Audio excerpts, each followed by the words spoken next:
Hello ನಮಸ್ತೆ.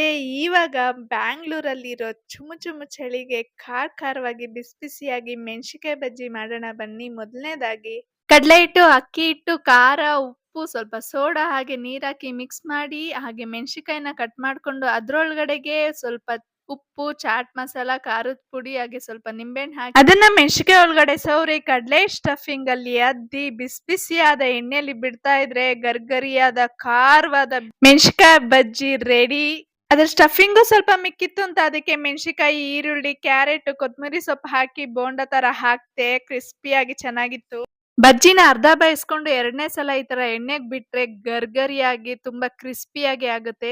ಬಜ್ಜಿನ ಚಿಕ್ಕ ಚಿಕ್ಕದಾಗಿ ಕಟ್ ಮಾಡ್ಕೊಂಡು ಅದಕ್ಕೆ ಖಾರ, ನಿಂಬೆಹಣ್ಣು, ಈರುಳ್ಳಿ, ಸೌತೆಕಾಯಿ, ಕೊತ್ತಂಬರಿ, ಕ್ಯಾರೆಟ್ ಹಾಕೊಂಡೆ. ಅದ್ರ ಜೊತೆ ಸ್ಟಫಿಂಗ್ ಸಹ ಮಾಡ್ಕೊಂಡೆ. ಎರಡು ಸಹ ತುಂಬಾ ಅಂದ್ರೆ ತುಂಬಾ ಚೆನ್ನಾಗಿತ್ತು. ನೆಕ್ಸ್ಟ್ ಹೊಸ ರೆಸಿಪಿಯೊಂದಿಗೆ ಬರ್ತೀನಿ. ಟಾಟಾ, ಬಾಯ್ ಬಾಯ್.